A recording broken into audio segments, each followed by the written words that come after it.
Ravens flock. The flock rundown is the place to be. My man Ryan has been a lifelong Ravens fan since he was born.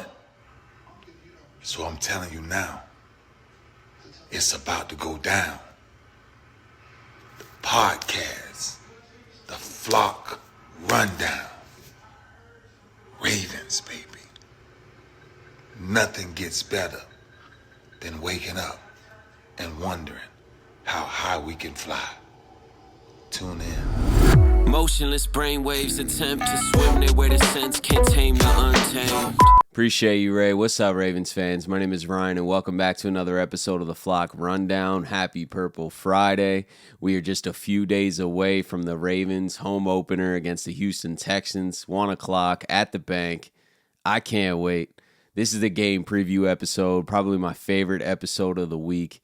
And we're also doing the $50 giveaway. If you haven't been a part of the giveaways during the preseason or you're new to the channel, I just ask a question somewhere in this episode. So you got to watch the episode, like the video, and then just comment your answer. That's it. Closest answer wins. You can go over, you could be under. So stay tuned for that question somewhere in this video and then just comment your answer. Best of luck to you guys. But let's dive into this game, man. I can't wait to dissect the Texans, the Ravens, the matchups, what I'm looking forward to, what I expect, and we'll do a score prediction at the end. All right, let's start with the Texans offense. I'm not going to go over every single player that they have on their team, but I want to go over key players, some key missing players, and what I think they may be able to exploit from the Ravens and vice versa, where I think the Ravens have the advantage over the Texans. So CJ Stroud, drafted number 2 overall, is starting for the Texans. He will be their quarterback. And we saw him at Ohio State if you watch college football at all. CJ Stroud's electric. He's got a great arm. He's got a live arm. He's mobile. And I like CJ Stroud's game. I liked it in college. Usually there is a transition period in the NFL for quarterbacks. It takes a little bit for them to kind of step into who they're going to be. So this is game 1 of the regular season. This is his first official game that counts in the NFL. And you're going against a really experienced defense. As a whole, the Ravens defense historically has performed great against rookie quarterbacks. They've been able to confuse them, show them a bunch of disguised defenses, and I think we're going to get a ton of that. This is Mike Macdonald's second year with this unit. I'm expecting a lot of disguises, and that's going to confuse CJ Stroud. I already know it is. I'm not saying he can't have success against this defense because, as most people know, our secondary is pretty banged up. Our cornerback room's pretty banged up. Our safeties are great. Marcus Williams and Kyle Hamilton will hold the fort down on the back end. But our cornerbacks, we're going with Rock Ya-Sin, Ronald Darby, Jalen Armour-Davis, Arthur Mullet, Kevon Seymour, Darius Washington. None of these names are giving me a ton of comfortability. But also when I look at the Texans offense, not only is CJ Stroud a rookie, their receivers aren't jumping off the screen at me. I think the main 3 guys are Nico Collins, Robert Woods. Robert Woods is a vet. Nico Collins is solid. Tank Dell, there's a lot of hype around him. I'm hearing he's just going to do punt returns. I don't believe it. I think that they'll involve him in some way in the offense. But regardless, none of these guys are extremely proven. And I like Nico Collins' game. I just feel like he's solid. He's not someone that I'm fearing. Even with our cornerback room right now, I think these receivers might have some moments, but are not going to be able to consistently put drives together. I think a lot of our defense could be a bend but don't break. We might let up a little bit, especially earlier in the game until we're feeling it out. We haven't really played a lot of our starters at all. I could see them making some big plays here and there in the pass game. CJ Stroud, confident player usually. I'm expecting him to be aggressive throwing the ball because I feel like that's going to have to be how they beat us. And I'll get into the run game in a moment. I know the Texans have a really good run game, but I think that our weakness of our defense by far right now is our cornerback room. So you have to attack that.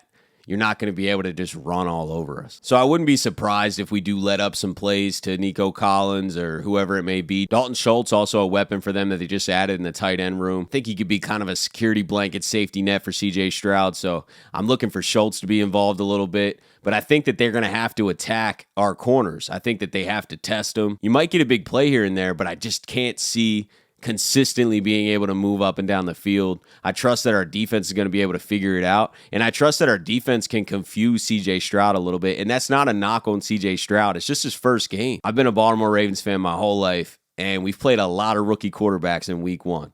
I remember a lot of those games, and it just never goes well. We played Josh Allen his first game. It was a blowout. Like, it's hard to play quarterback in the NFL, and they don't have a ton of weapons. The Texans are not loaded at receiver. You know, Lamar Jackson went through that for years where he just didn't have a lot of game-breaking threats at wide receiver. This is the first year that that's different. And I'm looking at the Texans wide receiver room in a similar light. I just think that they can make some plays here and there for sure, but can you consistently get a pass game going where you're able to drive up and down the field and keep up with the offense? I just don't see it. So then we look at the Texans' run game, which I think that's their strength of their team right now, at least player-wise. Dameon Pierce is a beast, man. Like, I had him on my fantasy team last year. I watched a lot of Dameon Pierce last year. I'm very high on Dameon Pierce. I like his game a lot. They also have Singletary. So I like their running back room a lot. But our run defense is great. I was watching some Texans content creators, and they were saying that, oh, we lost Calais Campbell, Justin Houston. I guess you're just reading the headlines type thing. But, yeah, that's true. And Calais is a loss. I'm not saying he's not. Justin Houston is a loss. But Justin Houston was more of a rusher. You know, Calais is probably more of a loss in the run game. But we're adding back Michael Pierce, who didn't play last year. Travis Jones, who absolutely dominated in the preseason and is definitely taking a leap this year. I can feel it. Justin Matabuke in a contract year, I think, is going to ball. We signed Jadeveon Clowney, who's one of the best run defenders and one of the best edge setters in the entire NFL. And that's just the D-line. Now I'm going to jump to the linebackers. Patrick Queen, Roquan Smith. You're just not running the ball. And then you combine all that with the Texans' offensive line. They're missing 3 guys from their offensive line. I just don't see a way that they're able to run on us consistently either. I can't see them being able to put long drives together. I'm not saying that the Texans can't have a play here and there. I mean, this is football. It's going to happen, you know what I mean? They're going to have some success, but you got to formulate drives. And even if our defense lets up a few of those plays or lets up some early yardage, we have that bend but don't break mentality. We're still holding you to 3. It's going to be hard to score in the red zone. And I just think that that's the way this game's going to go. I think that the Texans are going to have their moments, but it's going to be too much for them to overcome because they're not going to have a strong run game. I'm telling you right now, you can't run all over this defense, even with Pierce. If you had an insanely good offensive line, I'd give it a better chance because I am really high on Pierce. But with a beaten-up offensive line against our run defense, I just don't see it. While our cornerback room is a weakness right now, I think what could be a strength, and this is still an unknown, this is just a guess because it hasn't been a strength in the past. I feel like our pass rush can get going and put some pressure on Stroud because of the beaten up offensive line. Now, I know Laramie Tunsil's there and he's a great left tackle, but I'm really looking for Odafe Owe, David Ajabo to put some pressure on CJ Stroud, force him into making some mistakes, force him into some rush throws, and this would be the line that I feel like our pass rush has an edge. You know, our pass rush is pretty unproven. I'll admit that. Odafe Owe's shown a lot of flashes throughout his career, but just hasn't been able to put them together. He's not able to get the quarterback on the ground very often. David Ajabo didn't really play last year, kind of redshirted. Came in at the end of last year, had a sack, looked great. We've been hearing a ton of great things from training camp, and he had a lot of hype in this offseason, but wasn't flashing during the preseason, and he played quite a bit in the preseason compared to the rest of the starters who really didn't play at all. David Ajabo got a lot of clock in the preseason and wasn't really dominating. So I'm expecting David Ajabo and Owe to have some success against this offensive line. If our pass rush is not making an impact in this game, then we have something to worry about. And it is an unknown. I'm not fully confident that we're going to have a dominant pass rush. So a prediction of mine is that we are able to put some pressure on him because of their beaten up offensive line and the talent that we do have at pass rush. They just got to go out and show it. They got to prove it. If we can't get to him, like I said, I do expect them to make some plays in the pass game. I just think that we'll be able to hold up in the red zone. I think we'll be able to keep them to 3 points and keep them to field goals, and that's just not going to be enough to win this game because the Ravens offense should be a lot more high-powered than we're used to. So let's just jump into that. Ravens offense led by Lamar Jackson, as we know. New offensive coordinator, Todd Monken, bringing an entire new scheme, wants to space the field. Lamar Jackson has a ton of weapons around him now. Odell Beckham Jr. added in the offseason. Nelson Aguilar added in the offseason. Zay Flowers drafted. Rashad Bateman, another first-round pick who's coming back from injury. Still have Devin Duvernay, Tylan Wallace. Mark Andrews at tight end. Isaiah Likely at tight end. The entire offensive line is healthy. Ronnie Stanley's there. Tyler Linderbaum, Moses, Zeitler. We're stacked. J.K. Dobbins in the backfield. Gus Edwards in the backfield. Justice Hill. The Ravens have weapons everywhere you look, and we're bringing in a new scheme. Biggest question is no one knows what this looks like. That's by far the biggest question. You know, we could sit here and on paper talk about how stacked it is. And I'm just as excited as anybody, I promise. I cannot wait to see this offense. I'm very high on this offense. And it is unknown, don't get me wrong. Like, that's a fact.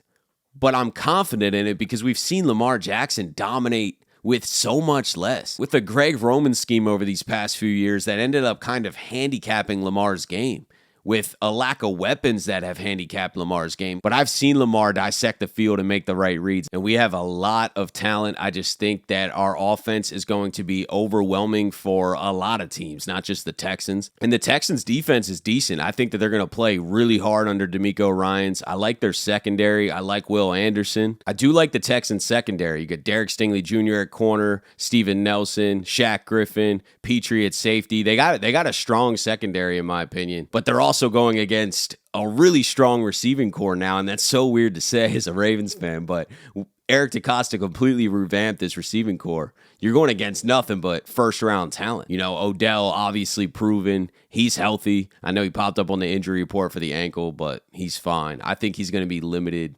constantly for like a bunch of little things throughout the season because they're going to manage his workload. Until he's actually missing games, I'm not even stressing the injury report. From what we've seen in the offseason, Odell looks like Odell. Even if he lost a tad bit of speed, his route craftiness, his catch radius, his ability to make big plays, that's not gone away. So Odell's a problem. Then you got Rashad Bateman, first-round talent. Zay Flowers, first-round talent.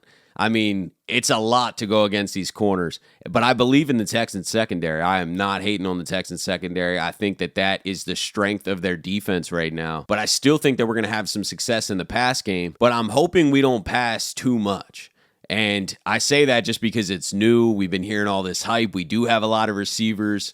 Lamar probably wants to air it out and show everybody, and Odell and all them want to go off. But I think the best way to attack the Texans is still running the ball. I still think we should feed J.K. Dobbins, Gus Edwards pretty often and then kill them in the pass game on play action. And I just think that we can have some success running the ball on this Texans defense, who historically is not a good run defense.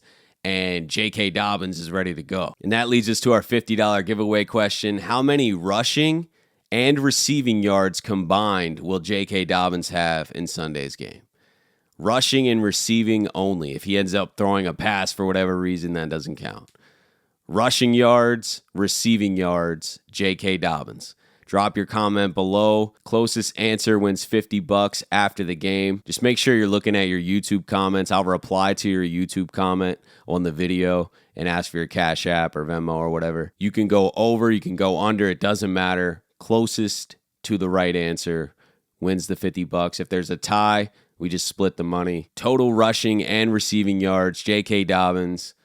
May the best guess win. So that would be my strategy. Lean into the run game a bit more. At least be balanced, right? I just don't want to go out there throwing 20, 25 passes in the first half trying to show off this new offense. And I don't think that that'll be the case. I don't really think that there's a lot of egos here in this room with Todd Monken or Lamar or anybody trying to prove anything. I really believe that they're just going to take what the Texans give them and attack them accordingly based on whatever matchup or situation that they're presenting. I think that that's the best way to go about it. I think that that's the way they will attack it. I'm just saying I don't want to go out and just have an air raid because I don't think this is the defense to do it on. We'll play the Bengals next week, and I'll be more high on us just going out there and trying to air it out because their secondary is vulnerable. But the Texans' secondary is decent.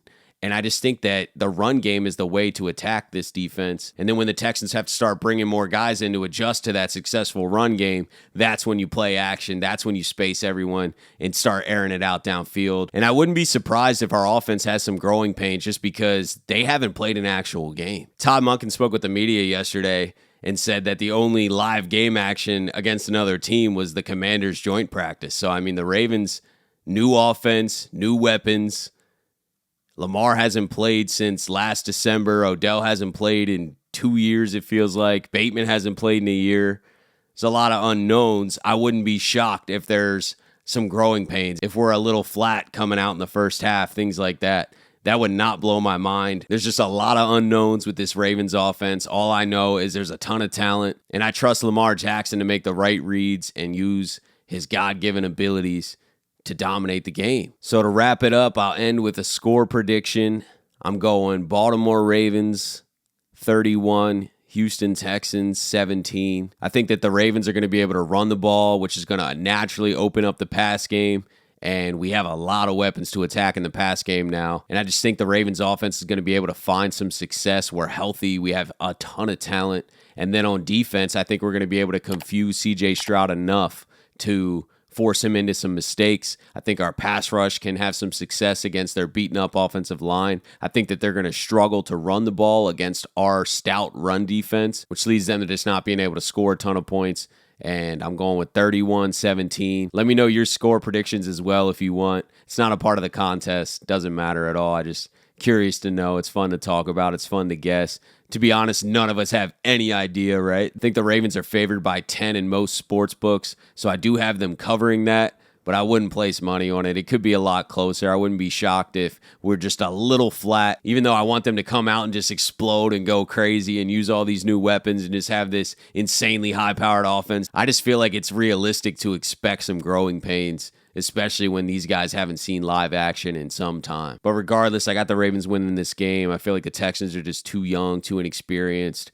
It's in Baltimore, and the Ravens are ready to go. But I cannot wait to see how this plays out. Let me know your thoughts and predictions in the comments below. Hopefully you heard the $50 giveaway question. Make sure you drop a comment with that as well. And let me know if you'd be interested in me going live right after the game with you guys as well. I know that there's a lot of other Ravens channels that go live, and you guys probably tune into those as well. So let me know if you'd be interested in joining in on a live. I've been debating whether I should go live or not.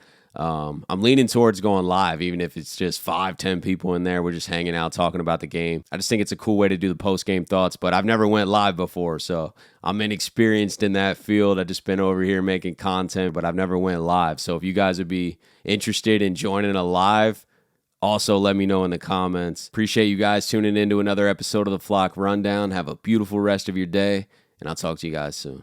Motionless brainwaves attempt to swim their way to sense, can't tame the untamed.